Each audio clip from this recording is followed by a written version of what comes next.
때로는 여행을 하면서 불빛이 하나 없는 그런 들판이나 이런 데 가서 하늘을 보면서 별이 쏟아지는 듯한 궁창의 모습을 바라볼 때 참 감격합니다. 그리고 우리가 확인할 수 있는, 눈으로 볼 수 있는 하나님의 창조하신, 지으시고 참 좋았다 하는 것, 그렇게 오리지널로 볼 수 있는 것이 저 궁창밖에 없다는 것이 아쉬울 때가 있었습니다. 왜냐하면 우리가 정말 좋은 아름다운 자연을 가도 좀 그것에서 주 하나님 지으신 모든 세계 참 아름답다고 해도 주님께서 이 땅을 지으신 그 오리지널 땅이 아니기 때문에 안타까움을 가질 때가 있습니다. 주님께서 이 세상을 지으시고 또 동물을 지으시고 사람을 지으시고 참 보기 좋았다 하셨는데, 그 보기 좋았다 했던 그 모습은 원래 모습이 아니기 때문입니다. 사람들의 욕심이, 그 죄가 또 하나님같이 되고자 하는 그것이 만물에 죄가 들어왔고 또 사람이 상하게 되고 고침이 필요한 피조물로 된 것입니다.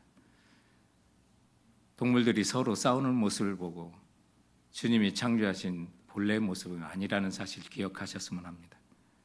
지진이 나고 화산이 폭발하고 홍수가 나고 자연 재해를 보며 하나님이 지으신 자연의 보기 좋았다는 모습은 결코 아니라는 사실 기억했으면 합니다. 그처럼 창세기 말씀에 보면, 그럼 우리가 어디서부터 그렇게 고장이 나고 문제가 생겼느냐? 에덴 동산에서 우리 인류를 대표하는 아담과 하와가 하나님 말씀을 불순종하고 죄를 범함으로 하나님과의 관계가 무너지고 하나님이 본래 지으셨던 주님과 교제할 수 있는, 화평할 수 있는 그 인간에서 우리는 고장나고 아픔을 당하게 된 것이죠. 그런데 하나님께서는 이런 인간을 위하여 우리를 하나님과 화목하는 길을 만드시기 위하여 예비하신 대책이 있으셨는데, 그것이 바로 우리 주 예수 그리스도를 우리의 구주로 예비하신 것입니다. 그래서 2000년 전에 십자가에 주님께서 우리의 죄와 허물을 위하여 고난당하시고 십자가에 죽기까지 우리에게 하나님의 사랑을 확증해 주신 것입니다. 오늘은 그 사실에 대해서 정말 가슴 깊이 생각하는 고난주일, 또 주님께서 우리를 위하여 순환당하시기 위하여 예루살렘에 입성하신 그 주일을 기념하는 정료주일로 지키고 있는 것입니다. 이런 모든 사실을 한마디로 가장 정확하게 표현한 것이 있다면 아마 이사야 53장 5절일 것이라고 생각합니다. 그가 찔림은 우리의 허물 때문이요 그가 상함은 우리의 죄악 때문이라. 그가 징계를 받음으로 우리가 평화를 누리고 그가 채찍에 맞음으로 우리가 나음을 받았도다. 이렇게 고장난 우리를 주님께서는 십자가에 지심으로 우리를 살리시고 우리 죄를 위하여 대가를 십자가에서 지불하시고, 또 주님께서 채찍에 맞음으로 우리가 나음을 입었다고 하는데, 이 나음은 육체적인 것뿐만 아니라 가장 중요한 것은 영혼이죠. 영원한 생명, 죽음으로부터 우리를 건져주시는 그 나음을 입었다고 하는 것입니다. 이 사실을 처음부터 깨닫는 분도 있지만 정말 예수 믿고 살아가며 이것이 가면 갈수록 더 크게, 더 넓게, 더 깊게 느껴지기도 하는 것입니다. 그래서 하나님 말씀에 보면 이런 말씀을 합니다. 에베소서 1장 7절에 우리는 그리스도 안에서 그의 은혜의 풍성함을 따라 그의 피로 말미암아 속량 곧 죄사함을 받았느니라. 너희의 마음의 눈을 밝히사 우리의 부르심의 소망이 무엇이며 성도 안에서 그 기업의 영광의 풍성함이 무엇이며 그의 힘의 위력으로 역사하심을 따라 믿는 우리에게 베푸신 능력이 지극히 크심이 어떠한 것을 너희로 알게 하시기를 구하노라. 주님께서 우리를 위해서 흘리신 그 십자가의 그 귀한 은총이, 베푸신 그 능력이 얼마나 큰지, 얼마나 넓은지, 얼마나 깊은지 알수록 우리는 그의 죽으심에 참여할 수도 있고 고난에 참여할 수도 있다고 말하면서 사도 바울은 빌립보서 3장 10절에 내가 그리스도와 그 부활의 권능과 그 고난에 참여함을 알고자 하여 그의 죽으심을 본받아. 그의 죽으심까지도 믿는 자는 본받을 수 있습니다. 처음에는 잘 몰랐는데 예수 믿으면 복 준다고 그래서 그저 예수 믿었는데, 그러나 그 은총의 그 풍성함이 너무 컸기 때문에 나중에는 주님과 함께 내가 고난에도 참여할 수 있게 되고, 또 나아가 고린도후서 1장 7절에 있는 것처럼 너희를 위한 우리의 소망의 견고함이 너희가 고난에 참여하는 자가 된 것 같이 위로에도 그러할 줄을 압니다. 그래서 정말 결단하고 참여해 보니 주님이 우리를 위한 예비한 위로와 치료도 더 풍성하게 갖고 있는 것을 깨닫게 되는 것입니다. 이것이 신앙의 체험이라고 하는 것이죠.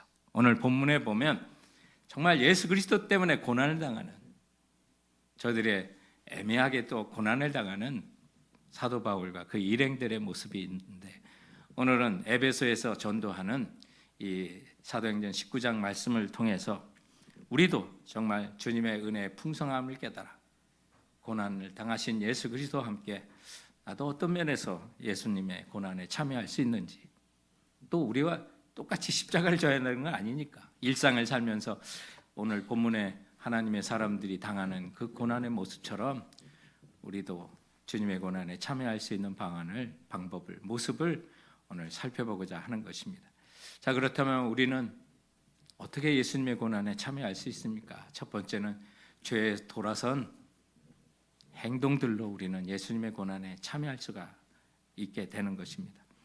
아마 많은 분들이 예수님을 처음 믿을 때 큰 충격과 함께 가치관의 변화와 함께 크게 죄로부터 돌아선 행동들이 있었을 것입니다. 그러나 오래 예수 믿어도 여전히 남아있는 옛 성품이나 또 옛 습관이나 주님 기뻐하지 않은 일들이 있다면 먼지를 털어내듯 우리가 말로나 또는 결단으로만 멈추는 그런 죄에서 돌아서는 것이 아니라 행동까지도 이어져야 하는 것을 오늘 본문은 우리에게 가르쳐주고 있습니다. 이제 사도 바울과 이 전도팀의 일행들이 1차 전도 여행의 최종 목적지라 할 수 있는 우리 사도행전 18장에 있는 고린도까지 갔다가 이제 복귀하는 길에 에베소에 잠시 들리는 장면들이 있습니다. 본격적으로 에베소에서 이제 3년 정도 또 선교하고 두란노 서원에서 가르치는 것은 3차 전도 여행 때 이루어지게 되고요. 오늘은 이제 바신을 파송했던 우리 수리아의 안디옥으로 돌아가는 길에 에베소에 들려서 복음을 전하는 장면들이 있는데, 여기에 보니까 그 짧은 기간에도 에베소에서 복음을 전하는데 믿는 사람이 많아지고 에베소에서 그 마을이, 도시가, 사회가 변하는 것을 보게 됩니다. 그래서 오늘 18절에 보면 믿는 사람이 많이 와서 자복하여 행한 일을 알리며 또 마술을 행하던 많은 사람이 그 책을 모아가지고 와서 모든 사람 앞에서 불사르니 그 책 값을 계산한 즉 은 5만이나 되더라 라고 말합니다. 여기 마술하는 사람들이 회개하고 자신의 행위를 벗어버리는 게, 더 이상 마술하지 않겠다고 하는 게, 사실상 마술이라고 하는 것은 사람들을 눈속임과 같은 모습을 이제 사람들을 현혹하게 하는 일들인데, 또 사람들이 그런 걸 좋아하지 않아요. 그런데 그것이 예수 믿고 나니까 마음에 이제 가책이 오는 거죠. 또 그러한 방법들을 적어놓은 수많은 책이 있었는데, 정말 당시의 책은 양피지나 또는 파피루스나 또 이런 데 기록하는 거니까 굉장히 고가입니다. 아주 너무 비싼 값입니다. 그래서 오늘 19절에 보면 그 태웠고 마술책들을 회개하면서 태우는 그 사람들의 그 은혜 5만이라 하는데, 또 어떤 번역에 5만 데나리온, 5만 드라크마 이렇게 했는데, 우리가 잘 아는 것처럼 드라크마 또 데나리온은 노동자의 하루 일당이다 이렇게 생각하시면 되니까, 이 은혜의 가치가 5만이라고 했다면 한 사람의 노동자가 5만 날을 일을 해야 되는 버는 돈이에요. 우리가 연봉이라고 하면 365일, 그게 연봉 아니겠습니까? 그러니 5만이라고 상상이 됩니까? 굉장한 거죠. 그런데 예수 믿고 보니까 자기가 정말 너무 이런 일을 해서는 안 된다는 것을 깨닫는 거죠. 그래서 마술로부터 자기는 완전히 돌아서고 다시는 하지 않겠고, 그뿐만 아니라 그 책까지도 태워버리는 거예요. 여러분, 정말 우리가 어떤 마음으로 또 어떤 모습으로 예수님의 고난에 동참할 수 있습니까? 죄로부터 돌아선 이런 행동, 거룩한 행동, 다시는 내가 그 길로 가지 않겠다고 하는 그런 행동들이 예수 그리스도의 고난에 지금 동참하는 모습이에요. 모두가 같은 어떤 행동들은 아닐 거예요. 그러나 꾸준히 성화의 길을 걸어가고 주님과 함께 가는 장성한 분량에 가는 속에서도 마음에 가책이 있거나 또 주님의 진리 말씀에 비추어 우리의 잘못된 모습을 보면 우리가 그와 같이 결단을 하고 죄에 돌아서는 행동들로 예수 그리스도의 고난에 동참하셔야만 하는 거예요. 우리가 예수 그리스도를 믿음으로 구원을 받아요. 하나님의 자녀가 되었어요. 그러나 거기에 멈추지 않는 거예요. 계속적인 우리의 신앙의 삶의 변화로들을 가져와 주님의 모습으로 이어가게 되는 거죠. 에베소서 4장 22절 이하에 보면 너희는 유혹의 욕심을 따라 썩어져가는 구습을 쫓는 옛사람을 벗어버리고 오직 심령으로 새롭게 되어 하나님의 의를 따라 진리의 거룩함으로 지으심을 받은 새 사람을 입으라. 그런즉 거짓을 버리고 각각 그 이웃으로 더불어 참된 것을 말하고 새 사람을 입으면요 행동도 달라지고 언어도 달라져요. 오늘 이렇게 보면 마술책 5만여 내가 주님 앞에 회개하고 돌아와서 더 이상 마술하지 않겠습니다. 아주 좋아요. 그런데 그 당시 책이 너무 비싸고 귀한 거예요. 그 모든 것을 태울 때 은 5만이나 되었다고 하니 나는 이제 마술에서 떠나지만 그래도 이 책은 중고책으로 어떻게 좀 팔든지 조금 이익을 볼 만하지 않습니까? 그러나 예수 그리스도가 진정으로 빛으로 그 마음속에 있고 마음에 빛을 주고 새 사람이 되다 보니 이 잘못된 책으로 다른 사람에게도 영향 준다고 하면 그것조차도 마음의 양심이 가책이 돼서 그 책도 태워버리는 거예요. 여러분 그래요. 나 혼자 주님 앞에 돌아서는 것으로 우리 그리스도의 고난에 동참하는 거 아니에요. 혹시 나의 행동이나 내가 가진 모든 것들이 나는 떠났지만 남겨둔 어떤 도구나 책이나 어떤 것들이 다른 사람에게 해를 끼친다면 태워버릴 수 있는 것, 그것이 진정으로 죄에서 돌아선 참된 행동이고 그것이 주님이 의롭다고 인정할 수 있는 일들이고 오늘을 살아가며 이제 주님과 같이 십자가를 질 수 없는 이 시대에 주님이 주신 그 신앙으로 말미암아 진리의 말씀을 따라 죄에서 돌아선 올바른 행동으로 그리고 다른 사람에게도 끼치는 영향까지도 생각하면서 바른 행동으로 돌아서는 것이 참으로 주님이 기뻐하시는 우리의 회개의 모습이라는 사실 기억하시기 바랍니다. 이런 일이 있을 때 주님께서 자기에게 준 십자가를 지고 나를 쫓으라 하신 그 본래의 말씀의 뜻이 생각나게 되는 줄 믿으시기 바랍니다. 오늘 말씀을 통해서 두 번째로 예수님의 고난에 참여할 수 있는 방법이 있다면 그것은 이제 주님 편에 서서 세상과 맞서 싸워가는 거예요. 근데 겸손하게 나는 주님 편이고 너는 세상 편이고 마귀 편이라고 그래서 어떤 사람은 믿지 않는 남편을 이 사탄아라고 했다는데 그건 미련한 거예요. 참으로 겸손하게 주님의 공의를 조용히 걸어가며 하나님의 백성들이 진리의 말씀대로 살아갈 때 세상에 감당하지 못하는 모습을 보여요. 왜요? 어둠은 빛은 싫어하게 돼 있습니다. 그러나 빛은 어둠을 이길 수가 없습니다. 우리는 이 세상에서 환난을 당하나 그러나 주님께서 세상을 이겼다고 담대하라고 하지 않았습니까? 그러므로 우리가 주님 편에 서서 이 세상을 살아갈 때 올바르게 주님 편에 온전히 서 있다면 때로는 우리에게 환난도 다가칠 수 있고 또 직장에서 불이익도 받을 수가 있는 거예요. 그러나 그런 일들을 한두 번씩 실천하고 나갈 때 하나님의 위로하심도 넘친다고 약속하셨고 그래서 신앙은 체험의 신앙을 가져야 되는 게 바로 그거예요. 정말 부르르 떨면서 한번 순종했더니 하나님의 위로가 기다리고 그 일을 했으면 하나님께서는 이제 우리를 더욱더 연단하시고자 더 큰 시험을 주시고 그 시험도 순종하고 나가면 또 주님께서 위로하시고 그래서 그리스도인들이 환난에서 면제된 것이 아니라 그 모든 환난을 이기도록 능력 주시는 것이지 우리는 특별히 면제된 것은 아니에요. 오늘 본문 말씀에 보면 이 에베소라는 곳에 바울과 또 전도의 일행들이 가서 복음을 전하다 보니 이제 사람들에게 끌려가는 일까지도 당하게 됩니다. 여기는 아주 에베소라고 하는 곳이 상업이 크게 발달했던 곳이고요. 그래서 우리가 잘 아는 어떤 상가, 이게 아케이드라고 하는 말이 처음 생겨난 곳이 이 에베소예요. 그만큼 이제 상업 도시이기도 한데, 이곳에 가보면 지금 이제 그런 흔적을 볼 수 있는데, 사도 바울 당시에는 그 아데미 신전이라고 하는, 영어로는 아르테미스, 또 로마 말로는 디아나, 영어로는 그 다이아나, 그 신이 있어요.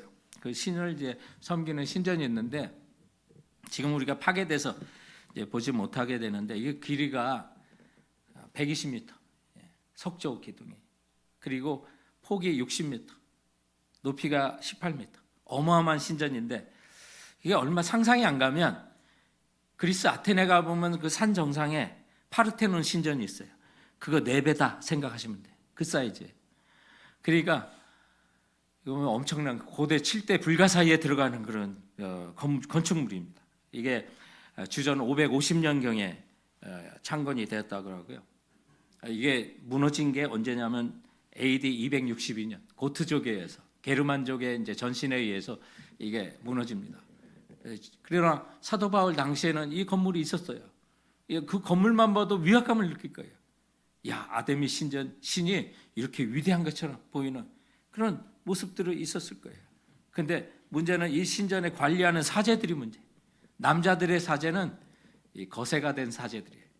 그리고 여자들의 사제는 세 등급으로 나눠주는데, 제일 하등급의 이제 여자 사제들만 3,000명이 넘게 있었다고 그러는데, 근데 이들의 역할은 남성을 유혹하고 성적인 행위를 하는 사람들이었어요. 그러니 에베소 출신의 유명한 철학자였던 헬라크레이토스라고 하는 분을, 이제 그분의 별명이 눈물의 철학자라고 하는 별명을 갖고 있는데, 그분이 그렇게 불린 이유가 에베소를 바라보면서 늘 울었기 때문이라고 그래요. 그러면서 그분은 이런 말을 했어요. 누구든지 에베소에 사는 사람은 어디서나 볼 수 있는 부도덕에 울지 않을 수가 없다. 그만큼 타락한 도시가 에베소예요. 이런 곳에서 밝은 빛을 전하는, 복음을 전하는 자가 있으면 그 세상에 가만 놔두지 않는 거죠. 핍박이 있었던 거예요. 바울과 그 일행들이 어려움이 있었어요. 더군다나 돈과 관련된 이제 어려움까지 당하는 사람이 복음으로 인해서 찾아오게 되는데, 이 에베소는 이 아데미 신의 그 모형을 만들어서 부적으로 사용하는 아주 유명한 도시예요. 에페시아 그라마타라고 하는 그 부적인데, 이렇게 인형과 같은 거죠. 이 부적을 갖고 있으면 만병통치의 효능이 있다. 특히 애를 갖지 못하는 여자들은 이것을 가지고 있으면 특별한 효험이 있다. 이런 미신 부적이에요. 그래서 이것도 아데미 신전의 영향에서 나온 건데, 여자 가슴이 24개나 달린 이 아데미 신상, 이 부적이 이 도시의 큰 사업이에요. 그래서 오늘 말씀해 보면 그 일에 종사하는 사람이 너무 많았구나. 특별히 24절에 데메드리오라는 은장색이 나와요. 그 말씀을 보면 은장색이 은으로 아데미의 신상 모양을 만들어 직공들에게 적지 않은 벌이를 하게 하더니, 그가 그 직공들과 그러한 영업하는 자들을 모아 이르되, 여러분도 알거니와 우리의 풍족한 생활이 이 생업에 있는데. 아니, 이 만드는 사람이 생활이 어땠어요? 풍족했다고 그러잖아요. 그냥 폭리를 취하는 거죠. 폭리를 취해요. 그런데 바울이 전한 복음으로 인해서 살아계신 하나님을 섬기고 손으로 만든 우상을 멀리하게 되는 거예요. 사람들이 복음을 듣는 사람들이 변해요. 그랬더니 이 데메드리오가 같은 직업을 가진 사람을 모아서 말을 하요. 27절 이하에 우리의 이 영업이 천하해질 위험이 있을 뿐 아니라 큰 여신 아데미의 신전도 무시당하게 되고 온 아시아와 천하가 위하는 그의 위엄도 떨어질까 하노라 하더라. 그들의 이 말을 듣고 분노가 가득하여 외쳐 이르되, 크다 에베소 사람의 아데미요 하니 온 시내가 요란하여 바울과 같이 다니는 마게도냐 사람 가이오와 아리스다고를 붙들어 일제히 연극장으로 달려 들어가는지라.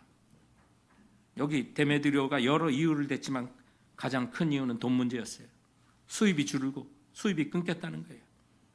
사람들이 정말 복음 앞에, 또 복음을 온전히 전하는 사람 앞에 가장 흥분하고 대드는 게 뭔지 아세요? 돈이에요. 오늘날 우리가 하나님과 정말 두 주인을 섬기지 못한다고 하는 우리 앞에 등장하는 가장 큰 우상이 뭐예요? 물질 아니겠어요? 예수 그리스도의 고난에 우리가 무엇으로 동참해요? 주님 편에만 결코 붙들고 그 안에 있겠다고 하는 정말 결단이 있고 살아가면 만몬신을 섬기는 이 세상은 우리를 가만두지 않는 거예요. 그런 모습들을 보여주는 거예요. 그래서 오늘 이런 사람들이 이런 복음의 증거자들을 붙들어요. 바울을 붙들려고 하는데 바울이 보이지 않자 마게도냐에서 온 이 가이와 아리스다가를 붙들어가는 그런 박해를 하게 돼요. 성도 여러분, 참 예수 믿는 사람은 세상을 미워하게 돼 있어요. 사탄이 우리를 얼마나 미워하겠어요. 성도들, 주님의 일하는 사람 얼마나 미워하겠어요. 주님이 지신 십자가를 얼마나 미워하겠어요. 프랑스의 유명한 나폴레옹이 어느 날 유럽 지도를 놓고 한 점을 바라보며 생각에 잠기면서 이런 독백을 했다고 하죠. 만약에 이 지도상에 이 점만 없었다면 내가 너무나 쉽게 이 세상을 정복할 수 있을 텐데 라면서요. 그가 지적했던 지도상에 있었던 그 조그만 점은 바로 영국이라는 나라였어요. 세계 정복이라는 큰 야망을 품은 나폴레옹에 있어서 영국이라는 조그만 나라가 가시처럼 그의 걸림돌이 됐던 거예요. 그런데 우리 인류상 가장 중요한 위치를 차지하는 또 다른 한 점이 있는데 그 점은 피 묻은 점이었어요. 2000년 전에 예수님께서 갈보리 언덕에서 지신 그 십자가였어요. 창세기부터 시작해서 성경의 마지막 장인 요한계시록에 기록된 인류의 최후의 순간까지 가장 위대한 사랑이 실천되어진 예수 그리스도의 십자가의 사건이야말로 우리에게 있어서 최고로 소중한 사건이었고요. 마치 나폴레옹이 지도상에 나타난 영국이라는 조그만 점을 바라보면서 한탄한 것처럼 세상을 지배하고 싶었던 마귀 사탄도 인류의 역사를 되돌아보며 외쳤을 거예요. 만약에 예수 그리스도의 십자가에 그 사건만 없었다 하면 내가 이 세상을 수많은 사람을 지배할 수 있을 텐데라고 후회하지 않았을까요? 성도 여러분, 어느 세상의 신이 자신이 우리를 위해 죽어준단 말입니까? 가는 곳마다 사람이 만든 신들은 다 그 신의 분노를 달래기 위해서 사람이 죽어요. 그런데 하나님의 풍성한 사람이 신이 우리의 죄를 위하여 우리의 구원을 위하여 2000년 전에 십자가에 못 박혀 죽으신 거예요. 세상은 이걸 싫어해요. 어둠은 이것을 싫어해요. 그러나 우리는 빛의 자녀로서 주님 편에 서서 그 은혜를 품고 그 풍성한 은혜를 따라 이 땅을 살아간다면 세상은 우리를 미워할 수밖에 없는 거예요. 성도 여러분, 그러나 이 세상 가운데 박해 속에 살아간다 하더라도 주님의 의뢰가 우리와 함께 또한 기다리고 있다는 사실을 기억하면서 오늘 우리가 무엇으로 이 세상에서 주님의 고난에 참여할 수 있습니까? 주님 편에 의로운 길을 겸손하게 걸어가다가 우리가 당하는 고난이라면 성도 여러분, 주님의 고난에 참여하는 것이므로 기쁨으로 그 사실을 맞이하는 우리 성도들 되시길 주님의 이름으로 축원드립니다. 오늘 우리가 살아가며 주님의 고난에 참여할 수 있는 세 번째 방법은 계속되는 주의 부르심에 순종하며 나가라는 거예요. 인생의 장애는 반복되고 계속됩니다. 예수 믿는다고 환난에서 면제되는 건 아닙니다. 그 환난을 당하나 담대하라, 내가 세상을 이겼다고 하지 않습니까? 그 환난을 이길 힘을 주님이 주시고 능력을 주시는 거예요. 그래서 중단 없이 주의 길을 가는 겁니다. 우리가 이금주 선교사님을 통해서 큰 또한 도전들을 받았습니다. 정말 사명자로 끊임없이 살아가는데 주님께서 부르시는 소명이 더 큰 소명으로 계속 이어져 가는 것을 보지 않았습니까?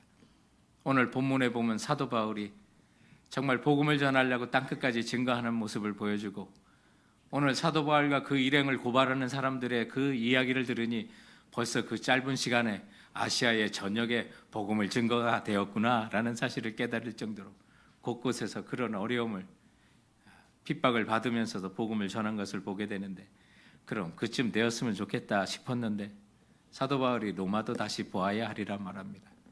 로마 가서 관광하겠다는 말 결코 아니죠. 세계 수도와 같은 그곳에서 복음을 전하겠다고 하는 그분의 결심을 보게 됩니다. 그러면 로마 가면 그분이 정말 소명이 마쳤을까요? 결코 그렇지가 않습니다.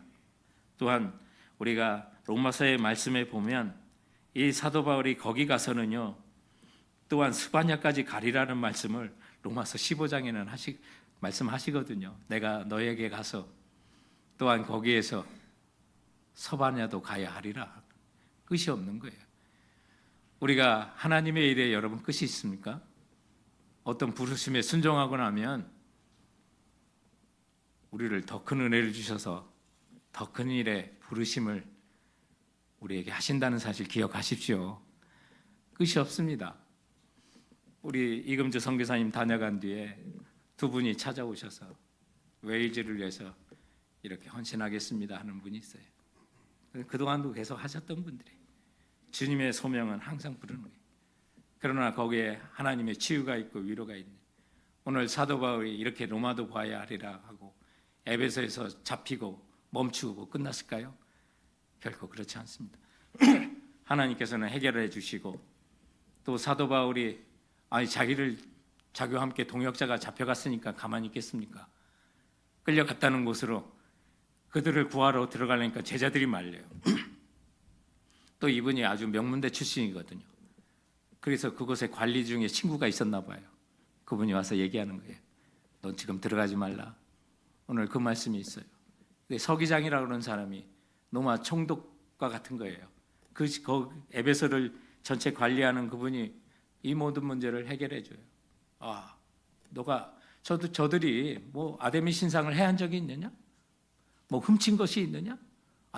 그런 거 가지고 그럼 훔치지도 않고 어떤 뭐 당장의 육체적인 가한 피해도 없는데 이거 갖고 그러냐? 이것이 문제가 되면 너희들도 같이 고소를 당하게 돼 라고 하면서 이것이 조용히 무마되는 일이 있습니다. 사실은 보면 로마 제국에서 보면 어느 한 지역의 도시에 밀란이 일어난다면 두려움을 갖습니다. 거기 서기장이나 대표적인 게 누구예요? 빌라도 아니겠습니까? 그래서 이 서기장이 나서가지고 분명히 믿지 않는 사람 같아요. 그럼에도 불구하고 하나님이 그 서기장을 쓰셔가지고 바울의 이 문제를 무마시키고 조용히 해결하고 그 전도자들이 풀려나는 장면들이 오늘 본문 속에 있어요. 일상에 보여주는 하나님의 역사의 단면입니다. 성도 여러분, 우리가 계속되는 주의 부르심에 순종하고 나간다면 멈추지 않을 것입니다. 하나님의 은혜 또한 우리에게 달란트와 같은 것입니다. 2달란트, 5달란트, 하나님의 은혜에 순종하고 나가는 더 큰 달란트를 우리에게 주시면서 그 모든 사역을 맡겨주실 것입니다. 그러나 여러분, 우리는 이 세상에 속한 자가 아닙니다. 주께서 우리에게 하신 모든 은총들을 생각한다면 여러분, 우리는 주님의 나라를 위하여 주님과 함께 고난받는 것 마땅한 것입니다.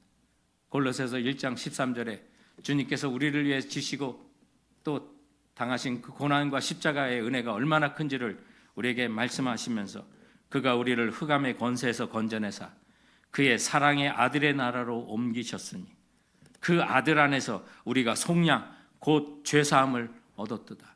여러분, 예수 그리스도가 여러분의 구주이십니까? 여러분의 죄와 허물을 위하여 십자가에 고난당하시고 죽기까지 우리를 사랑하신 걸 믿으십니까? 그렇다면 여러분이 이 세상의 나라 사람이 아니라 그 아들의 나라로 주님께서 옮기셨다는 사실 기억하십시오. 우리는 더 이상 이 나라의 이 땅의 사람이 아니라 비록 이 땅을 버타며 살아가지만 하나님 나라 사람이라는 사실 기억하시고 그 신분 의식에 주님의 나라를 위해서 어느 나라나 국방의 의무나 세금의 의무나 그런 의무가 있지 않습니까? 주님의 부르심에 우리는 마땅히 순종하고 나가야 하는 것입니다. 고 김수환 추기경의 삶을 회고한 책이 있습니다. 김수환 추기경 행복한 고난이라는 제목이 들어가서 또 읽게 되었는데요. 거기 보니까 이 김수환 추기경이 지금의 중고등부 학교와 같은 게 이제 동성 상업학교를 이제 다니셨는데 6학년의 그 과정입니다. 그런데 이 동성 상업학교는 캐톨릭 재단이었어요. 가톨릭 재단이었기 때문에 가톨릭 신학교를 갈 수 있는 학생들이 여기 와서 그 반원 중에 몇 반을 신학교에 갈 사람을 공부하는 게 있어요. 이것을 소신학교라고 불렀어요.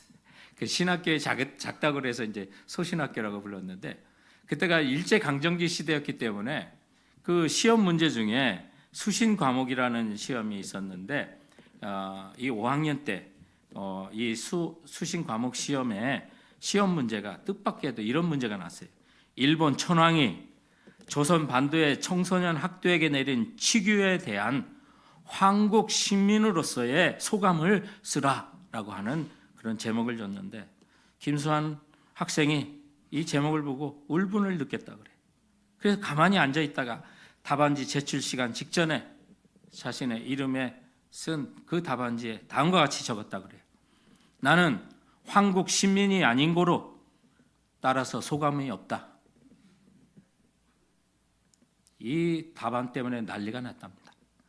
김수환 학생이 교장실로 불려갔고, 다행스러운 건 이 교장이 해방 후에 제2공화국의 총리를 하게 되는 장면 박사님이었었다고 합니다. 그래서 이 답안이 당국에 알려지면 답안을 쓴 학생은 투옥되고 학교는 문을 닫게 되고 교회도 박해를 당하게 되는 엄청난 결과가 올 수 있었던 그 사건 속에서 장면 박사님은 김수환 학생을 혼내주고 답안을 감추어주고 너는 일본 조치대학에 가서 공부하라고 보호해 주셨다고 합니다. 여기서 우리가 배울 게 있습니다. 일제강점기에 나는 황국 시민이 아닌 거라고 하는 그분이 가졌던 그 신분의식, 정말 우리가 좀 배웠으면 합니다. 그가 우리를 흑암의 권세에서 건져내사 그의 사랑의 아들의 나라로 옮기셨으니 그 아들 안에서 우리가 속량 곧 죄사함을 얻었도다. 주님의 나라를 위하여 반복하여 여러분을 부르시는 그 부름에 끝없이 순종하고 나가시는 성도들 되시길 주님의 이름으로 축원드립니다. 정의 눈을 감고 한번 생각해 봅시다.